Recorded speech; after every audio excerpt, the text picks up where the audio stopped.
যদি আমি এখানে এন এর ব্যবহার লিখি, এন আমি কি বললাম যে ভাওয়েল দিয়ে শুরু হওয়া word A E I O U, এই পাঁচটি হলো কি ভাওয়েল।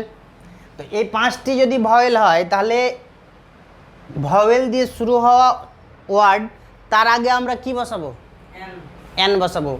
কীরকম, ইউ এম বি আর ই ডবল এল এ, তো কী লিখলাম অ্যামব্রেলা। তো আমব্রেলা কি ওটা উচ্চারণ হবে আমব্রেলা। তো আমব্রেলার আগে কি বসবে তাহলে, এ না এন, এন বসবে। বুঝতে পারছো? দেখো ওখানে আমি ও দিয়ে লিখেছিলাম ও এন ই অন, কিন্তু ও ডাব্লিউ এল আউল, তাহলে এখানে তাহলে কি বসবে এন। বুঝতে পারছো? ওখানে এবার এটা হলো এনের ব্যবহার। এবার এনের ব্যবহার আরও আছে কীরকম, ধরে নাও এখানে আউল হচ্ছে, আ উচ্চারণ হচ্ছে ওই কারণে, আর ওখানে হচ্ছে ওয়া। বুঝতে পারছো? ওখানে হলো ওয়া আর এখানে হচ্ছে কি আ, এই কারণে এখানে কি উচ্চারণের ক্ষেত্রে এবার কিছু ব্যতিক্রম আছে। যেমন একটা ব্যতিক্রম আছে, ধর নাও এখানে আমি লিখছি H O N E S T, কী লিখলাম অনেস্ট। তো এই এইচটা কি ভয়েল না কনসোনেন্ট, কনসোনেন্ট। তো কনসোনেন্ট আগে কি বসে এ বসে, কিন্তু এখানে কি বসবে এন বসবে। কেন এন বসবে, কারণ এই যে এইচ এর উচ্চারণটা হবে কি উজ্জ, উজ্জ মানে এইচ এর উচ্চারণ হবে না, আর এইচ এর উচ্চারণ যেখানে হবে না সেখানে এ বসবে। ঠিক আছে, এখানে এইচ এর উচ্চারণ যদি হতো তাহলে এ বসতো। যেমন যদি বোঝায় তাহলে এইচ ও আর এইচ ই হর্স, এইচ এর উচ্চারণ আসছে না, আসছে না, হর্স, হর্সের আগে তাহলে কি বসবে এ। বুঝতে পারছো কথা? এবার আরও যেমন হবে, যেমন অনারেবল, অনারেবল। তো এইচ এর উচ্চারণ কি হচ্ছে, এইচ এর উচ্চারণ যদি করতে যায় তাহলে আমাদের কি হবে হনারেবল হবে। ঠিক, কিন্তু হনারেবল উচ্চারণ কি হয় না, কি হয় অনারেবল হয়। তো অনারেবল হয় এই কারণে এখানে কি বসবে এন বসবে। কথা বুঝতে পারছো? তো এটা একটা হলো কনসোনেন্ট দিয়ে শুরু হয়েছে তার আগে কি বসলো এন, সরি এই ভাওয়েল দিয়ে শুরু হয়েছে তার আগে কি বসলো এন। কনসোনেন্ট দিয়ে শুরু হয়েছে তবুও তার আগে এন বসেছে। কেন? কারণ আমাদের এখানের কনসোনেন্টের উচ্চারণটা উজ্জ, কনসোনেন্টের উচ্চারণটা আমরা করতে পাই না, তাই এখানে কি বসলো এন বসলো। এবার ব্যতিক্রম দেখো, এই যে এখানে আছে এম এল এ, এম এল এল এল বি, এগুলো ডিগ্রি। তো এম এ, তো এই যে এগুলো আছে, তো এগুলো শব্দ কি দিয়ে শুরু হয়েছে কনসোনেন্ট দিয়ে শুরু হয়েছে, কিন্তু এর আগে কি বসবে তাহলে এ বসার কথা, কিন্তু বসবে কি এন বসবে। এগুলো ব্যতিক্রম। কি এগুলো, যখন এগুলোতে কি বসবে এন বসবে। বুঝতে পারছো? এগুলো সব মাইন্ডে রাখতে হবে, মাইন্ডে রাখতে হবে। এম এ হলো মাস্টার অফ আর্টস, এলএলবি হলো একটা ল, যারা ল উকিল টুকিল নিয়ে পড়াশোনা করে না, হ্যাঁ, তখন তাদের এলএলবি ডিগ্রি করতে হয়। এমএলএ আমরা চিনি মেম্বার অফ লেজিসলেটিভ অ্যাসেম্বলি। বুঝতে পারছো? তো এটা হলো কার ব্যবহার, এনের ব্যবহার। এ তাহলে সহজ সরল যে কনসোনেন্ট দিয়ে শুরু হয়েছে, এক নম্বর পয়েন্ট কনসোনেন্ট দিয়ে শুরু হবে।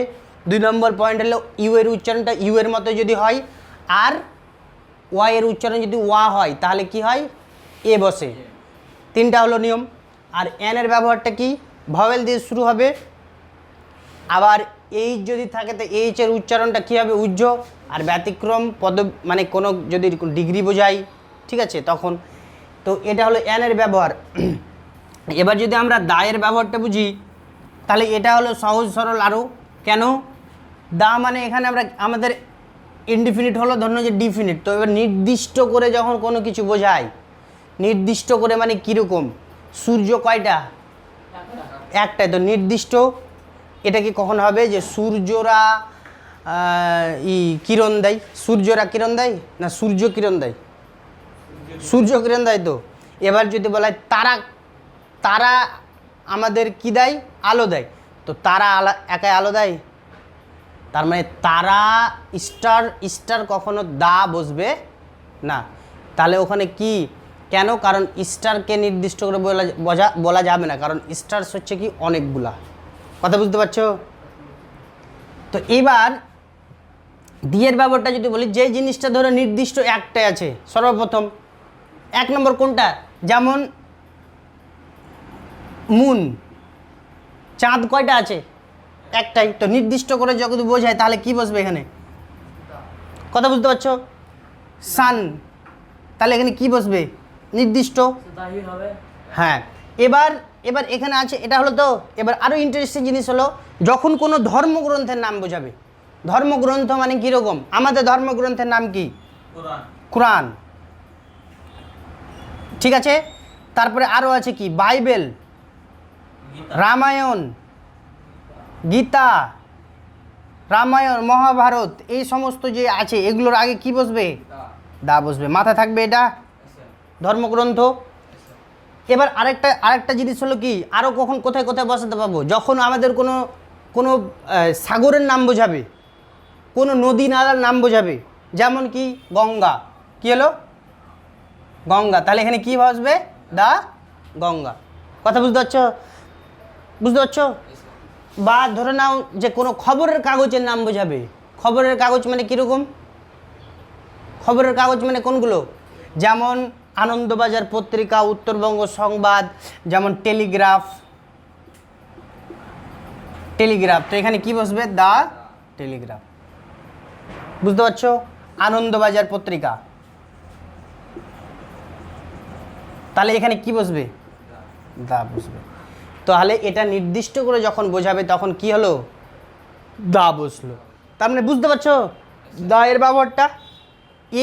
এর ব্যবহারটা তাহলে কীরকম ছিল? যে এ কখন বসাবে? যখন কনসোনেন্ট দিয়ে শুরু হয়েছে তার আগে, এবং ইউ দিয়ে শুরু হবে, কিন্তু ইউ এর উচ্চারণটা ইউ এর মতোই। আর আরেকটা হলো ও এর উচ্চারণ যখন ওয়া এর মতো হয় তখন কি হয়? এর ব্যবহার হয়। আর এন কখন? যখন ভাওয়েল দিয়ে শুরু হবে তখন এন বসে। আর যখন কনসোনেন্ট দিয়ে শুরু হয়েছে কিন্তু কনসোনেন্টের উচ্চারণটা উচ্চারণ আমরা করতে পারছি না, তখন কি হয়? আমাদের এন বসে। আর MA LLB এই সমস্ত জিনিস যখন বোঝাবে ব্যতিক্রম জাতীয়, তখন আমাদের এন এর ব্যবহৃত হয়। আর দাটা হলো কি? নির্দিষ্ট করে যখন কোনো কিছু বোঝাবে। ধরে নাও যে তোমাদের একটা গল্প আছে, ধরো দ্য কিংস টেল। তো কিংস টেল মানে রাজার গল্প, তো ওখানে দা লাগা আছে না? তার মানে রাজার, মানে নির্দিষ্ট করে রাজাকে বোঝাচ্ছে। বুঝতে পারছো তো?